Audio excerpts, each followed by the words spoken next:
Previously on the amazing, incredible, professional adventures of G.A.M.M.A. The three of you are currently on a mission to find a special thing that has been stolen from the Grand Egyptian Museum. It is called the Sistrum of Osiris. We blast the fire hose straight out of my mouth into this door and dislodge all the bits and just overwhelm the integrity of all the pieces there. And you see a painting of what looks like an ancient Egyptian priest with a large head, and he is... Most famous priests actually have very large heads. A very, very large head, quite bulbous in fact. Ooh. The mummy starts to shake and move. You instantly recognize that this is not a human mummy.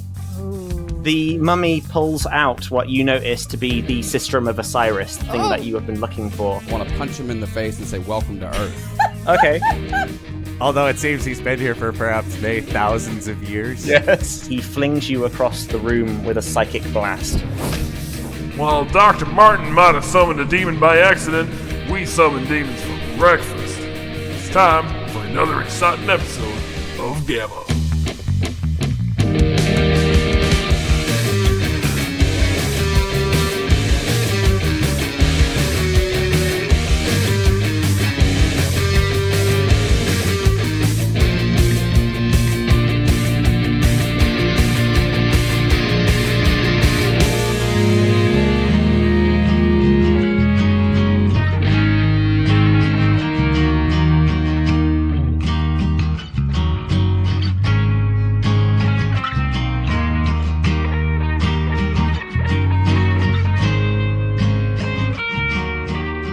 He flings you across the room with a psychic blast.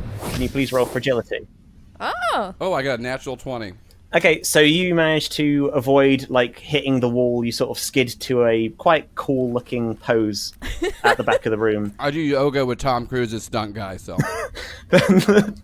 The mummy gestures to you and points at the rest of the people around him, and they all start to move towards you. On this, I'm going to try to light it up, Okay. especially because it dropped the cistern. My whole plan was to distract all of them and draw the attention on me so you guys could kill the main dude. Was it, though? You know, the thing about acting is... Go on, please. Fire away, Miss Agent Gibsonton. Do I roll agility for that? I would say so, yes. 15. I'm going to say that succeeds. How do you want to do this? Because I imagine you're upstairs right now. I just run down the stairs as I get further down the stairs, I start cranking the flamethrower up until it's just like a huge torrent of flame directed at the mummy. Okay. And I don't care if it hits any of his supporters. I just care about the cistern and hopefully not toasting Thad. All right. I'm going to say roll for luck. I'm going to see how well this does. Ooh, okay. Holy crap! I'm going to follow her down the stairs, but stay Ooh, behind. Just a 0. I got a -2, and I guess I rolled a 2, so that's a 0 luck. Oh, no. Oh, snap. No. I'm wishing I hadn't followed you down the stairs now. Well, you're a water demon.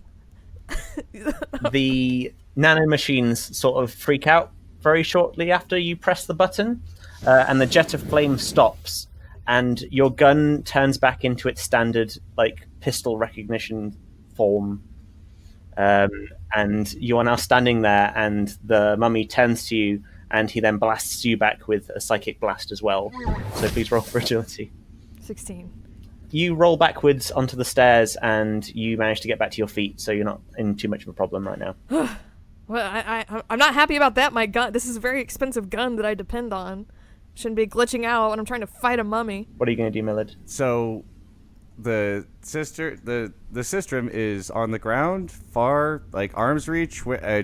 Is it too close? If I go for it, will the mummy intercept it or me before I get there? Depends on your agility roll, really.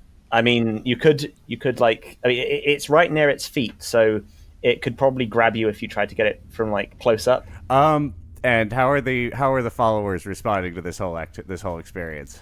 Deeply confused, really confused at this point. But they are trying to make their best to get towards Thad and rip him to pieces. I am going to attempt to drain the moisture from as many of them as is practical. Oh, okay. Oh yeah, the All right. drain the moisture move. Go on. All right. Go on. Sure. Why not? That's a focus of 19. So starting with the ones closer to Thad and the mummy who are kind of together, right? Yep. I will be, trying to just suck the actual water out of all of them, both to drain them of moisture and to sort of power up, build up some ammunition for this whole process. All right, I'm going to say you reach out your hands towards them, and immediately they stop moving, and they feel the cells inside their body. It's a very weird feeling. The cells are literally draining of water, and they start to shake violently as the water comes out of their eyes and their mouth, and it travels towards you and then like forms in a ball in front of your hands. And all of the cultists now fall flat on the floor dead. Oh, well, that ruins my plans. There's no audience now for Thad. dang. Well, as long as one person shows up and buys a ticket, giant alien mummy, you've got a show. I don't want to say what my plan was because I might be able to do it again later. So there's no reason to ruin it. You'll have plenty of time to do it. Okay. The mummy now turns to all of you, and it is exasperated. You can tell that its plans have been completely ruined, and it then tries to psychically attack you all again. So it rises up into the air, and you see a ball of psychic energy forming in its hands. Thad, what do you want to do? So one of the things that I'm trying to think of what bullshit movie to say this is from. So I you know, a lot of people start out as like a personal assistant, stuff like that. I used to be the assistant to Matthew Perry on Friends during the Coke years, and so what he would do every day before going on set, so he could just fight off the demons, he would just completely blank out his mind for the entirety of the shooting day. So I've actually learned how to go just completely devoid of all thought. So I want to get in that creative process of just having nothing to like leech off of, and I want to try to use that because if he's trying to do like a psychic blast, I want it to be like a reflection of like, you know, there's nothing there to attack. So I kind of want to see if that works. So I'm like creatively trying to just go to a very you know, a place of nothingness in my head, or what some people call is acting. Right, okay. We got 13. You got a 13. I genuinely don't know where to go with this one.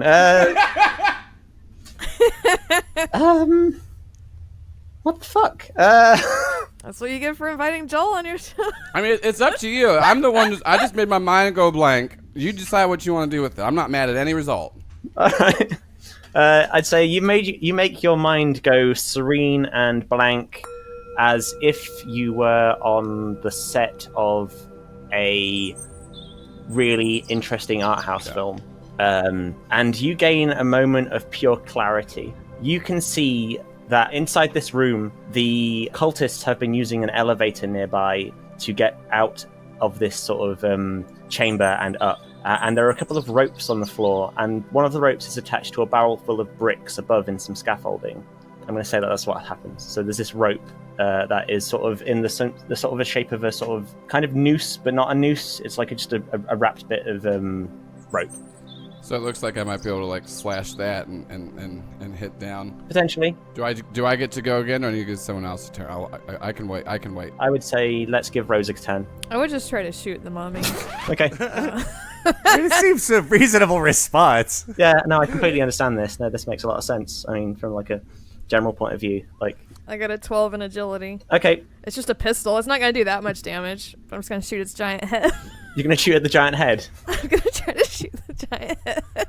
Okay, I'd say as it's powering up this psychic bolt, you shoot it in the head, and like its left lobe explodes, but it's like a sort of dry, crusty explosion.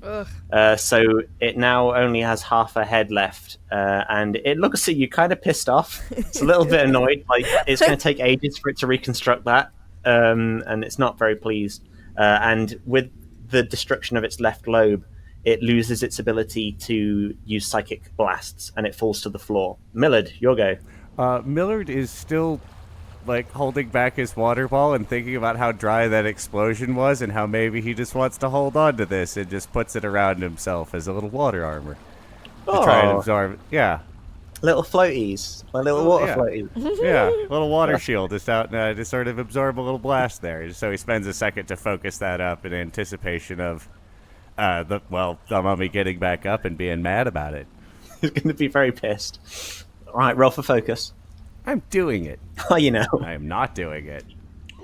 That was a critical failure, wasn't it? Yeah, take that first one, but yeah, that's a bad move. I guess I drowned myself. No, who could say? I'm going to say that you try and turn it into this sort of like little floaties, but instead, what happens is the water sort of sloshes around you, and you slide down the stairs, and you end up right next to the mummy, and it grabs your foot. Crap.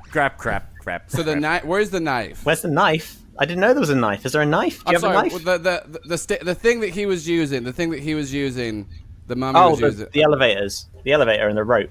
No, the relic that we're trying to get. Yeah, the sistrum. The sistrum. Where's that at? The sistrum is an instrument. The sistrum is down beside him. He hasn't realized that he's dropped it yet, because, like, as a mummy, he doesn't really have nerve endings, so it's difficult for him to feel things. He's grabbing onto Millard's leg, and he's sort of like trying to bite at him at the minute. He's not very happy. Okay, I know what I want to do. It's another complicated move. Go on.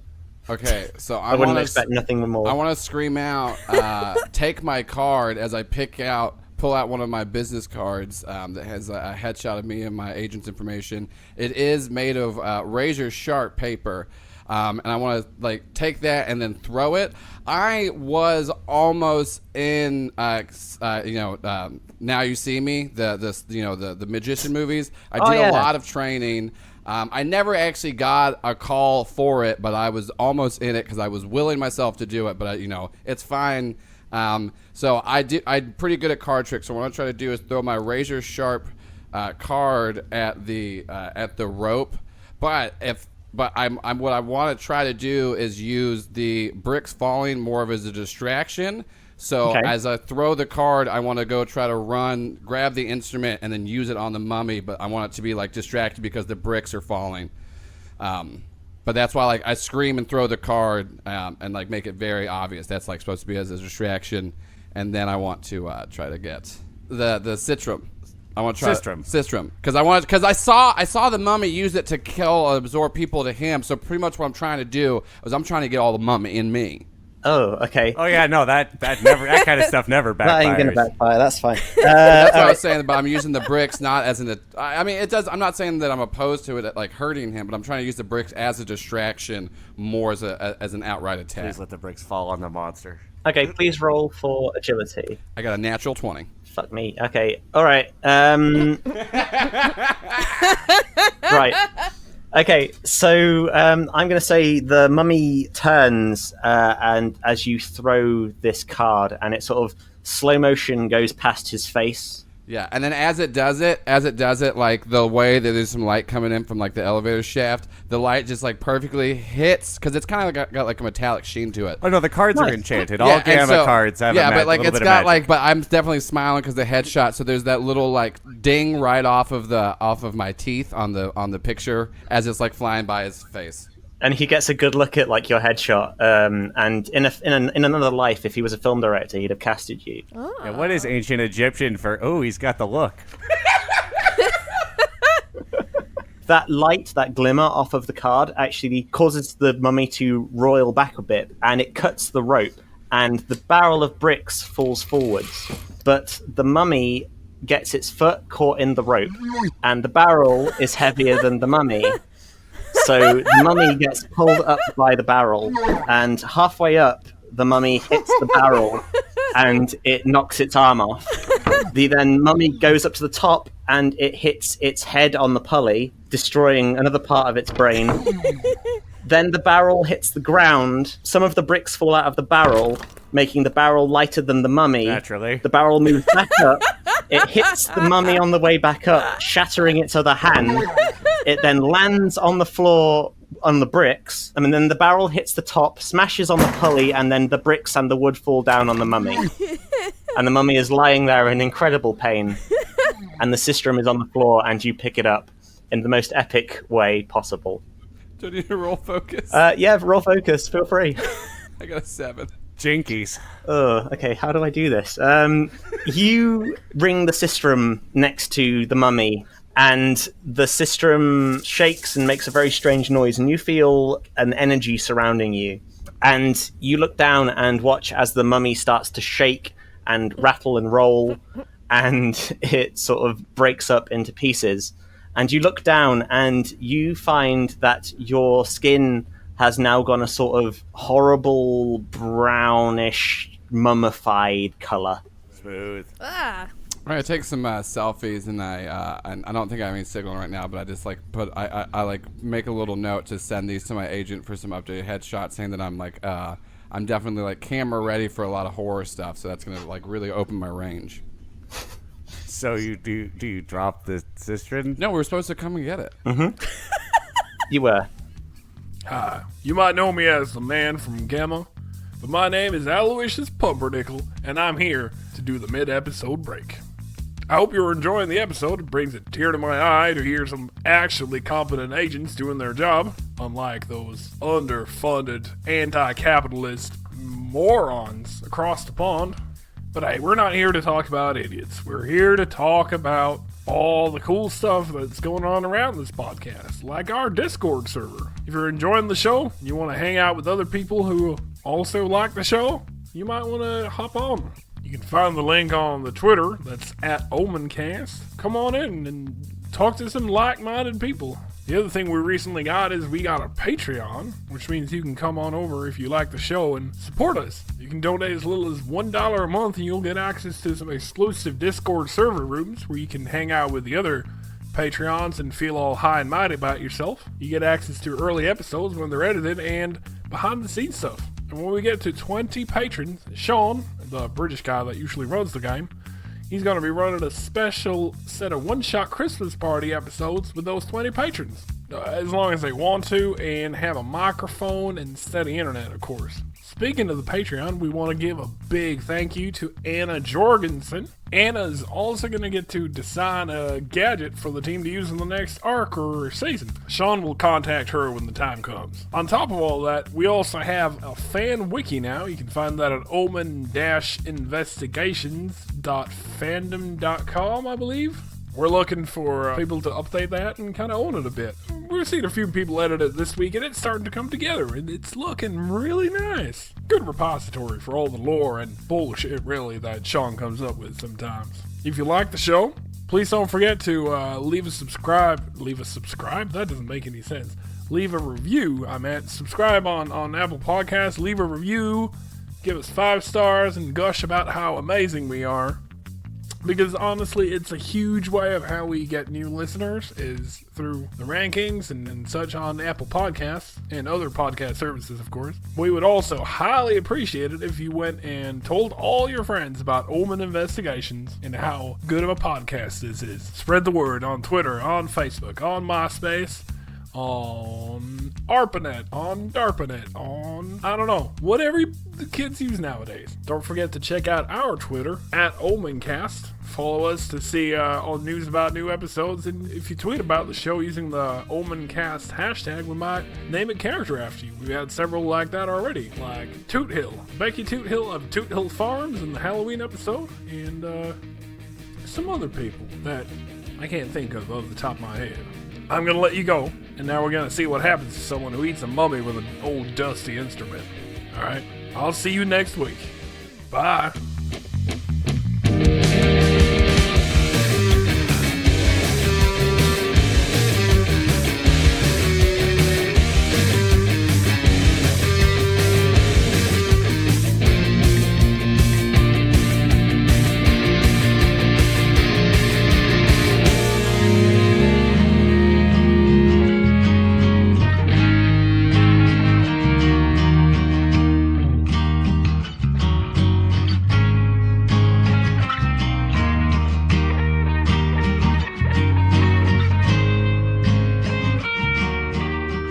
Thad look dehydrated? Like, could Millard put water on him? He looks very dehydrated, to rehydrate yeah. his skin, Millard? Yeah. You guys ever seen The Machinist? Let's try and do the opposite of what I did to the worshippers. Okay. I keep double clicking, but that's a 14. All right, I'm going to say that you managed to collect some of the water from the ground and you push it back into the cells of Thad. Thad is looking a little bit healthier than he was And I go, a minute ago. contractually, I'm only supposed to drink Fiji water, so no one can legally say anything about this. It's all right. You didn't drink it. Fair enough. I guess it only counts if it goes in my mouth. I'm pretty familiar with the agreement, and it's just in the mouth. That's what drinking is. It's part of language. It's a fun part of contracts. It's all fine. This is fine. In either case, we have what we came here for. We should probably get you to... Oh, we definitely have a couple of departments that will want to talk to you. And let's put that in the bag. Do I feel any kind of pull to this, or is it just like another relic? This is another relic. Okay, I go. Oh god, this is giving me nothing. I just throw it in the bag. The three of you are going to take the elevator up. Yeah. So I look kind of mummified, right? Yep, you're a little bit mummified. And then there was that alien that was like looks a little mummified, has some rags and shit on him. Yeah, you're a little bit alien as well now. Hey, I'm gonna take some of those rags, and I just kind of want to as we're in the, I'm playing around with some like outfits and like trying to get more into the character. I got a 20, unnatural. You are now the spitting image of Boris Karloff from the original Mummy. Millard, should we do something with this corpse? I mean, we could definitely just have a cleanup team come down here after the fact, because surely someone will want to research whatever this is. Like, is that an alien we're familiar with? You've never seen this type of alien before. So yeah, they're definitely going to want to send a research team down here to collect this, so we'll ping them right now. Millard pulls out his phone, and if he has any ethereal signal, we're going to say magic cell phones work everywhere, and pings a team drops a GPS pin at very least in his phone so that they can come recover this stuff later. Should we check the other passageway to see what happened to the other guides? Oh, the other passageway. You think there might be an exact replica of this event happening on the other side of the temple? No, that other guide saw you do magic stuff. We need to take care of that. Right. I keep forgetting that we hire people that we plan to pay. I mean, it's good that we're not paying them. I'm not saying... Yeah, let's go check. The three of you run back up the stairs, and you go around the corner. You go past the corpses. Mummy shuffle. I would like to make that very clear. Okay. By all means, that's fine. We get there way before him, so... You go down the other corridor, and you see the charred remains of the other guy. It looks like a flamethrower trap was down here. Oh. Well, that flamethrower worked. Okay. I'm good to go. Like, was there a second door at the temple, at the entrance, in the yes room? It looks like this sort of like loops around. It's just two horrible ways to die if you mess up to get into this room. Gotcha. Not a secret treasure vault on the opposing side there. No, that would be too nice for you guys. No, it's purely. Well, that's fair. We're not great. We don't deserve nice things. No. We have our sister and a mummy curse now. You do. So. Curse is just how you look at it. Yeah, that's how I look at it. That's let's go. Let's take that elevator. It seems conveniently placed. One man's mummy's curse is another man's not sitting in a fucking makeup chair for 3 hours every day. I don't know what side you're on. The three of you go over to the chamber, and you get into the elevator, and the elevator slowly moves up into the stone chambers above. Eventually, you get above the ground. You find yourself in what looks like a very dark stone hallway, and at the end of the hallway, you can see out into the night sky. You walk up the hallway and you go out of the corridor and you find yourself on the side of the bent pyramid of Djoser, which is closer to Cairo. So it looks like over those 5 days of walking, you've covered quite a distance and you've managed to get all the way up to near Cairo. Perfect. Well, we almost certainly have contacts in Cairo. Perhaps at office we could, or a field office we could drop this off at, or get ourselves on a plane and take it to Mr. Steele. So as you say, Mr. Steele, I'd say Rose's phone starts to vibrate. It's vibrating with the special tone that means that you're probably either in trouble or Peyton wants to call you. I pick up the phone. Okay, so it goes to a video call, and you see a man who looks kind of like if Val Kilmer and Guy Fieri had a baby, and that baby was this man. You know this man as your boss, your line manager, Peyton Steele, and he's not looking in the best situation right now. He looks like he's covered in like really gross sewer water.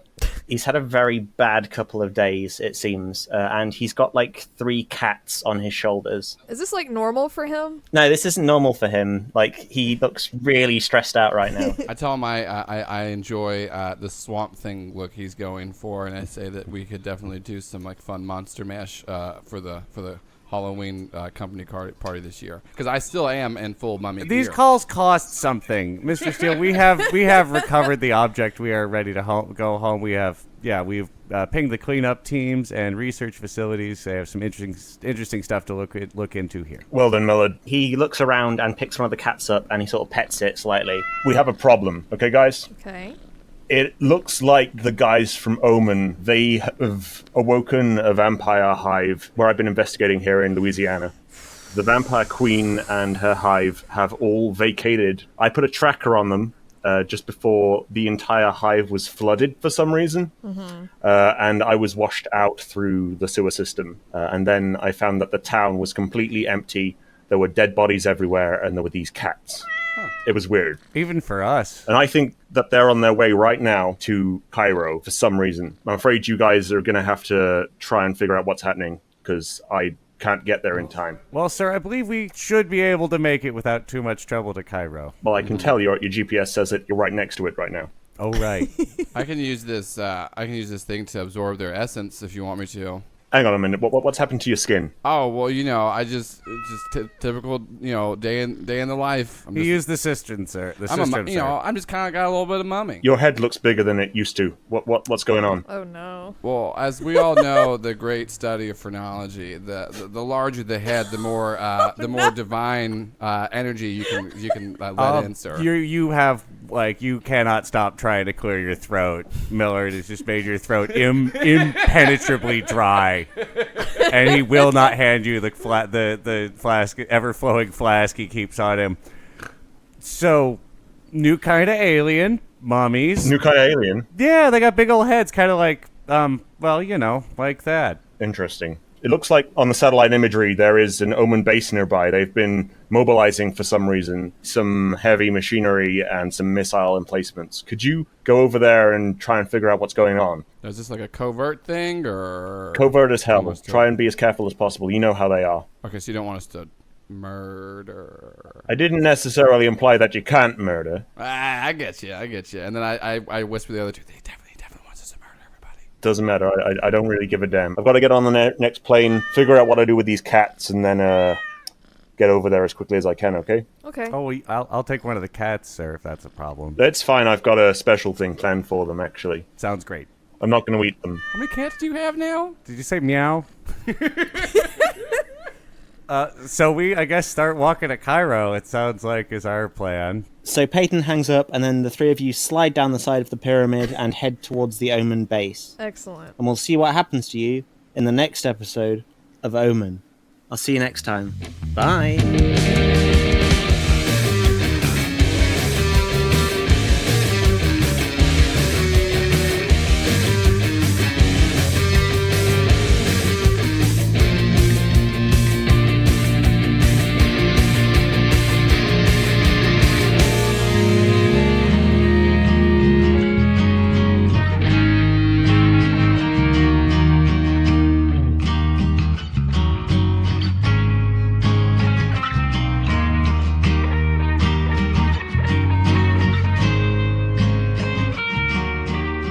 The O.M.E.N podcast is powered by Ellipsis RPG, the accessible donationware rule set, now available on itch.io.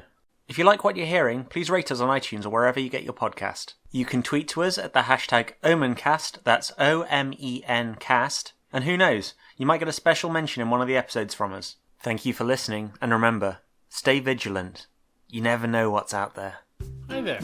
The show you just listened to is a member of the Necropodicon Podcast Network.